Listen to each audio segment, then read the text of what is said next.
about looking out on you all now, when you sort of schlepped from, places around the country to get here today. I know it was hot. I know it was a long ride for many of you. But I really want to share with you, to begin with, to start your journey here with us in St. Louis, a little bit of how I got here. And hopefully, over the course of the week, as we get to know each other a little bit better, you have the opportunity to think a little bit more about why you're actually here and what it means for you to be spending time in this particular environment. So here's a little bit about my college years. I had this really neat experience that I hadn't fully expected that helped me discover two passions that I didn't actually even realize that I had growing up. One was for theater and the drama, and which helps when you have 3 daughters who are teenagers. And the second is Jews. Now, I didn't actually realize this growing up in Miami Beach, that where I was surrounded by Jews, that I was actually passionate about the Jewish people. It actually took me some time thinking about it and sort of working through it a little bit in order to understand what it meant to be passionate about your own people and your history and the like. And so I had this unlikely learning experience through a different setting. It wasn't a classroom. It wasn't actually my Hillel building. It was a little place in the Student Activity Center at the college, where I was a disc jockey on WVUM, the campus radio station. Now, that sounds pretty cool, right? DJ on the campus radio station. And, now, it is true that the show that I was the DJ for was actually on from 8 until 10 a.m. on Sunday morning. So it's clear that I did not have a lot of my college peers that were actually listening to my show at the time. And the name of my show was called The Sunday Morning Simcha. So that also was not like a huge appeal for this alternative radio station format.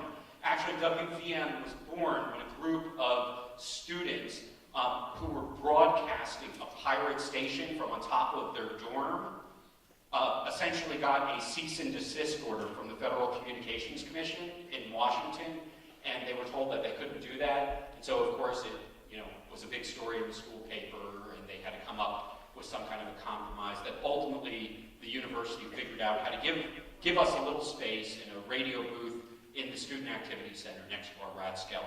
So here I was on Sunday mornings, 8 to 10 a.m. in the morning. Many of my friends were just coming back in to the dorms at that point as I was heading out, wearing my sandals, and walking over to start the Sunday morning Simcha. And I was always there, and I was always on time, because even though I didn't have any listeners who were my own age, there were 8 women on South Beach, all over the age of 85, who were religiously waiting for me to begin the Sunday morning Simcha. My friends referred to them as the Bubby Brigade. So the Bubby Brigade was waiting to that special point in the show when I had this Jewish trivia contest. Because, after all, there were 2 prizes that I gave away alternatively each week. One was a 1-hour session with a chiropractor on Miami Beach, and the second was a dozen bagels with a schmear on the side.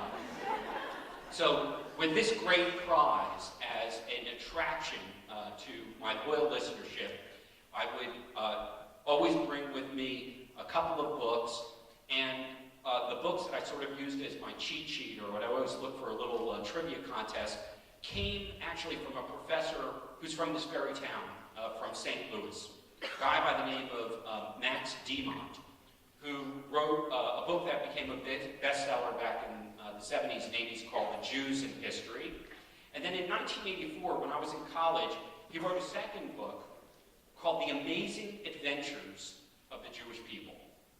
And when I first read that book, it included some illustrations, and it included a timeline and chronology, sort of, Facebook-like before its time, that sort of laid things out for me in a chronological sense and a thematic sense of what was going on in Jewish history.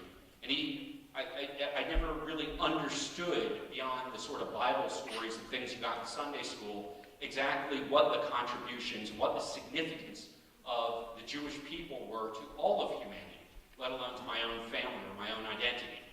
So what Demont did, and this is where my passions for my Jewish story and my passion for theater sort of came together, he used a literary device in the book, where he said there were sort of three acts that he saw Jewish history correlating to. And indeed, he referred to the first act in Jewish history as covering some pretty dramatic periods, spanning the first 2,000 years from Abraham and Isaac to Moses and Egypt to the destruction of the temple and ultimately the siege of Masada.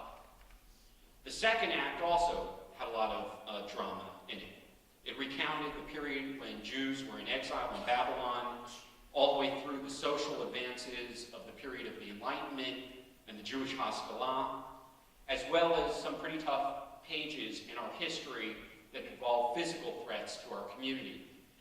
In Europe, during the period of the Crusades, during the Shoah or Holocaust, and finally to a period of modern Jewry in which David Ben-Gurion founded the State of Israel, and for the first time since the period of the Bible, Jews lived in a sovereign Jewish country in Eretz Israel. But what was interesting in that literary device is that the book sort of ended there.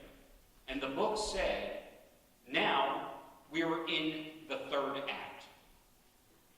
He left us, literally, to write our future. So I want to share a secret with you. We are now in the third act.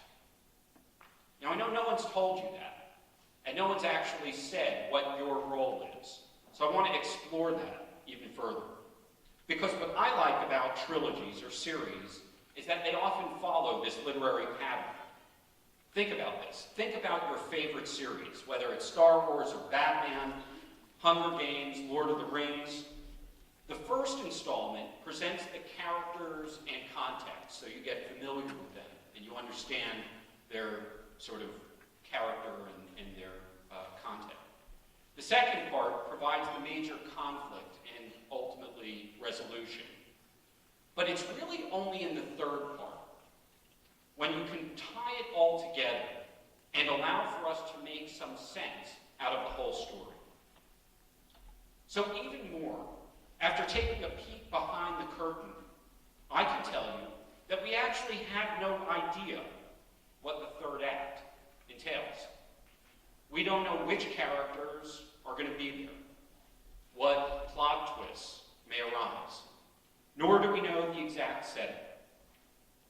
But there's one thing that we are certain of. You are going to be among the authors.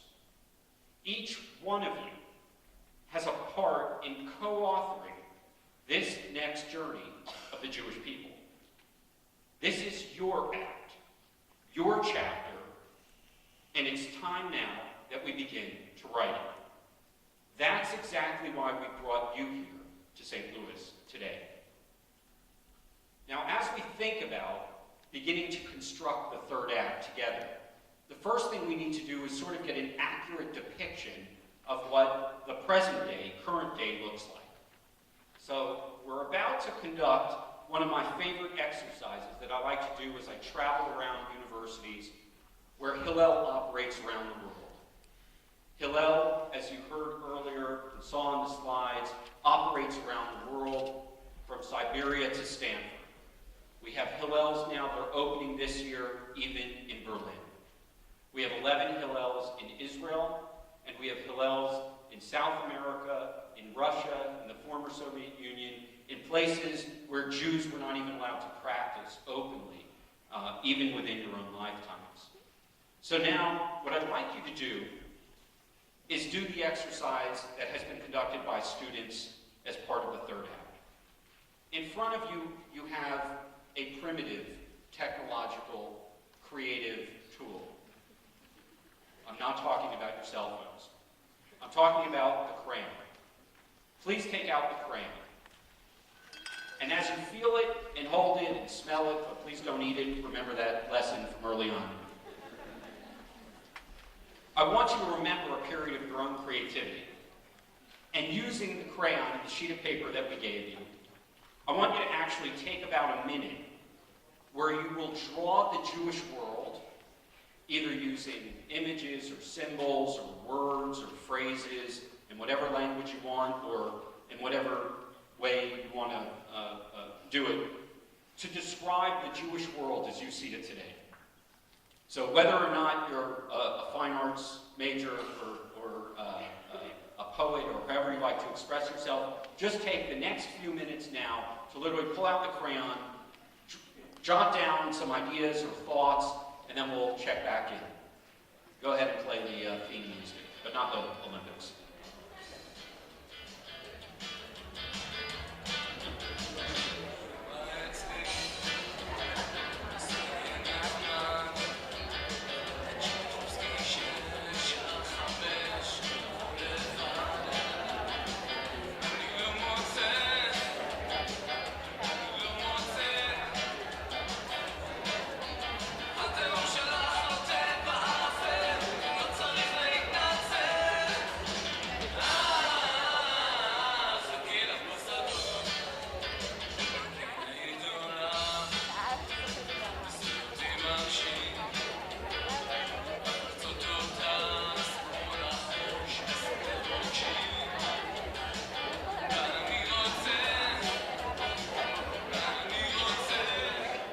Okay, so start finishing up, and what I'd like to ask you to do as you finish your drawings or your depictions is now to actually pull out your primitive communication device called a cell phone, or if you were just hiding it, you don't have to hide it anymore. What I'd like you to do is to looking at your picture, not your neighbor's picture, I'd like you to choose one word that describes one of the main symbols in your drawing. And I want you to text that one word to 37607. If it's one of these words, if one of these categories match up to something that's on your page, go ahead and text that word. If it doesn't, in a minute I'm going to ask you to just give me a quick shout out of some of the other symbols. So for those of you that have something on your page that matches up to one of the symbols, go ahead and text 37607 with one word, and you can only vote once. Okay? Let's do this in real time.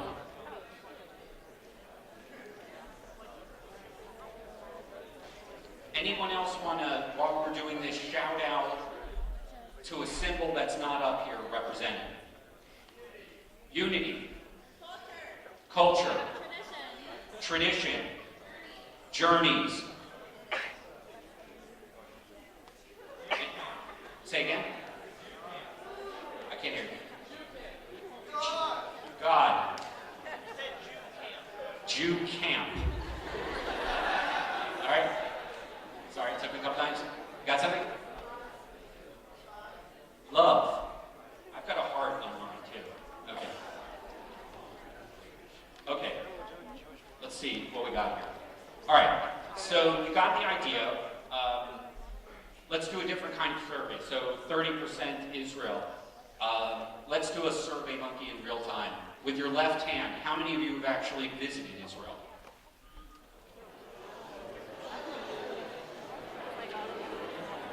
Wow. I can tell you, when I was doing the Sunday morning Simcha, the number of students in a student crowd raising their hands saying that they've been to Israel would be very, very small. How many of you, just so I have a sense, were in Israel on a birthright trip? Okay. So, very different world for the third act than the one at the time that Max Guimont was writing about what would the Jewish world look like in the third act. So thanks for participating in that. There are a few things that we do know about what the third act is going to look like. First of all, interestingly enough, and contrary to some popular opinion, your peers are actually ready to participate in this. And what I want to share with you is that we actually know this from data. Back in 2005, when we were working on a strategic plan for all of Hillel, we began to look at and ask questions from among your peers. We asked them about their Jewish identities, how they define themselves, many defining themselves as just Jewish. But in doing so, we asked them about their interest in participating in Hillel and other Jewish activities on campus. It turns out that today, while you're on campus, because we repeated the exact same poll, and since 2005, we've been looking at the sample that the Pew Charitable Trust, which looks at religion in North America, we are actually using a demographic sample that is larger than the Pew Trust that measures this each year about religion in America, and we know that Jews define just Jewish as being even broader than religion.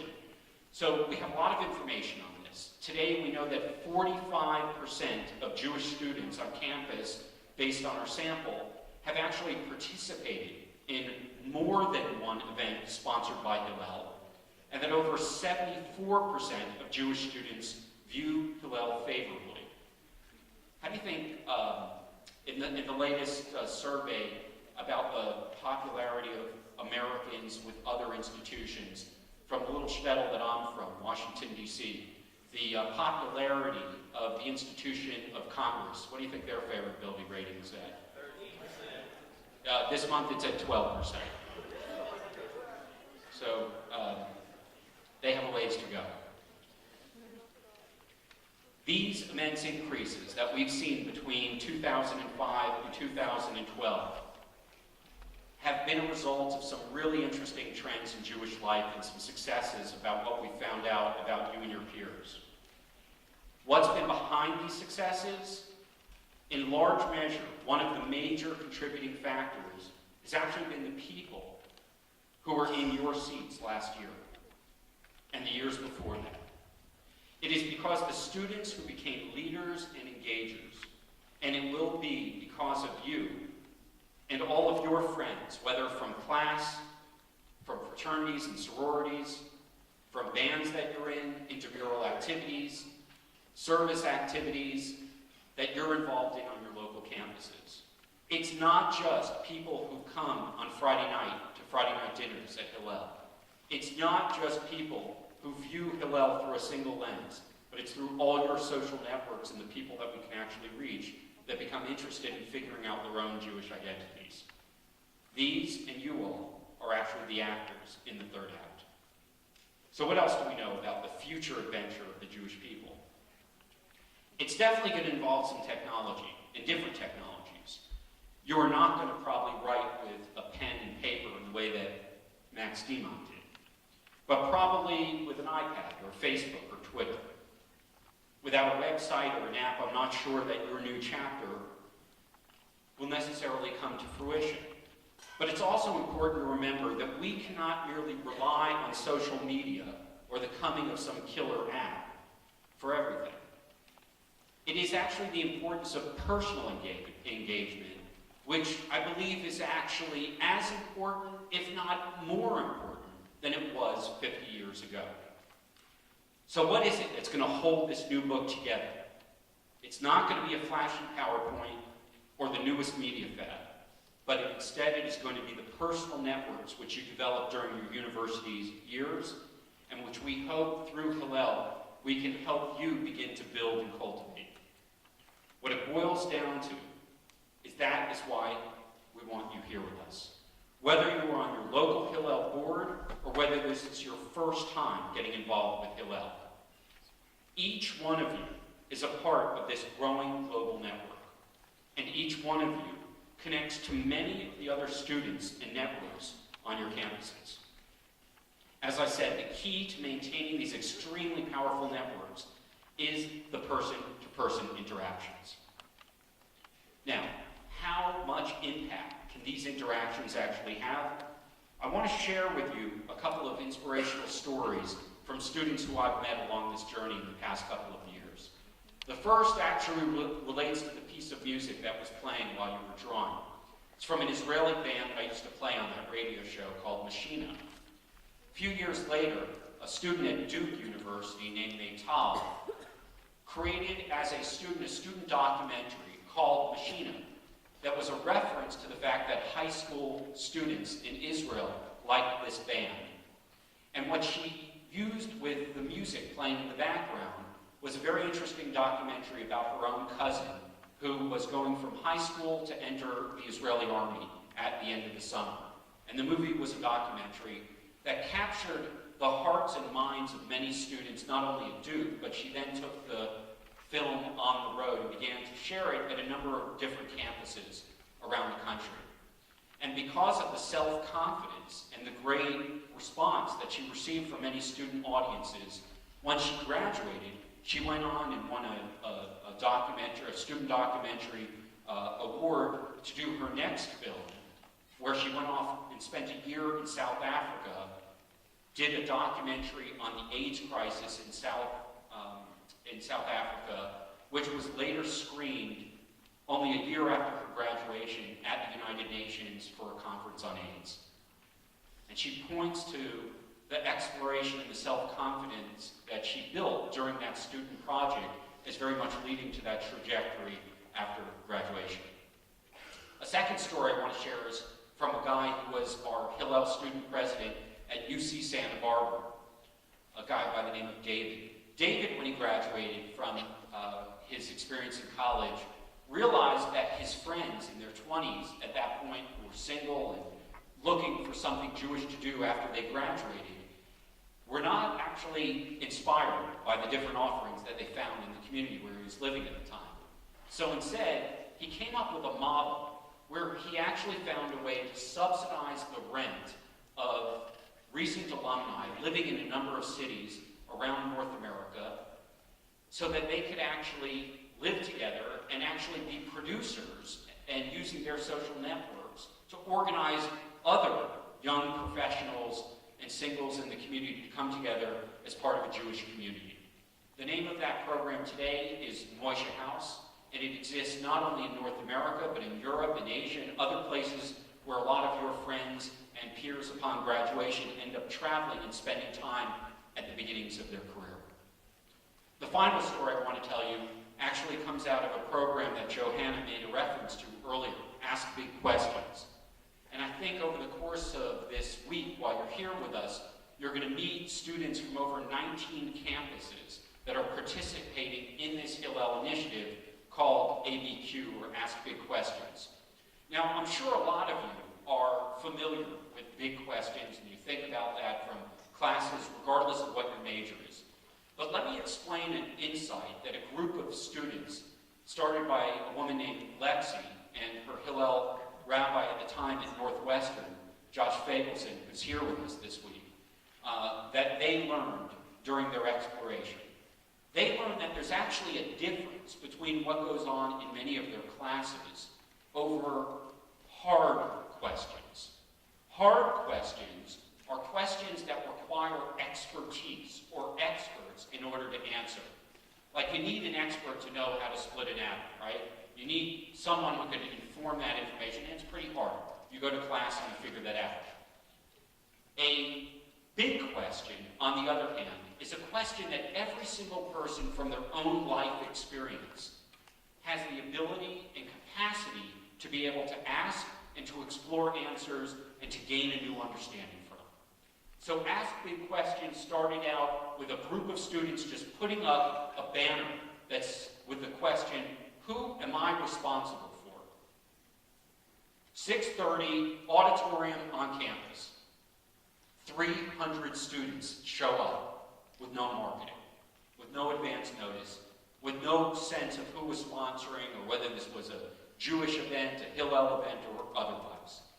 It has now morphed into a phenomenon with a social media website that I encourage you to check out. People are finding out about it. One guy that found out about the program this year is someone named Craig Newmark. He runs a little app and website known as Craigslist. And every December, he puts up a list of all the really cool and bold ideas that social entrepreneurs around the world are innovating and creating. And this year, this December, he put on that list Hillel's Ask Big Questions initiative. He saw it as one of the 16 ideas with the potential to change the world in 2012. Not change the Jewish world, but to change the world. Now, when you think about being an actor in the third act of Jewish history, don't think small. Think big. Because that's my big takeaway from the first two acts of Jewish life and the amazing adventures of the Jewish people. We never got anywhere by thinking small or not trying to tackle what was impossible. We got there by thinking big, by asking big questions, by challenging authority, by insisting on human rights, by bringing ethics, by bringing values, by bringing our language, by insisting on the right to be different, to have particularity, and that could be a contribution not only to the Jewish tribe, but to all of humanity. That has always been the resonance and the teachings of the Jewish people. Not just we want to be different, leave us alone. We want to be different, we want to share that with the rest of the world. These are the great learnings. This is the great opportunity. You, as you head off from your college experiences and decide whether you're going to go to grad school, what your careers are going to be, whether you're going to be doctors or scientists or teachers or poets or entrepreneurs or whatever label, whatever professions that the new generation of the job market is going to produce. All of those different things are possible. Here at Hillel Institute, throughout the year on our campuses, working with our Hillel campus professionals, we hope to give you and invest in your tools in order to both navigate and to strengthen your networks. I cannot stand up here today and tell you specifically how to engage, Jewishly on a personal level or with your peers. But I can tell you, there are folks from other generations who are involved with Hillel on our boards and in our professional staff around the country and around the world. And they actually know a thing or two about the first two acts. And they're here as part of the volunteers and as part of our mishpacha, our family, in order to invest and enrich you. That's how we came up with the resources and the ability to bring all of this together. But at the end of the day, remember, the third act is yours. How will you frame your Jewish experience in college? How are you going to use these experiences and these insights to guide and help your peers and friends on their Jewish journeys? What can you do on campus that will enrich your lives far beyond just your graduation day? And who's going to be by your side as you do it? Remember, we will be there to provide the paper. But the crown is now in your hands.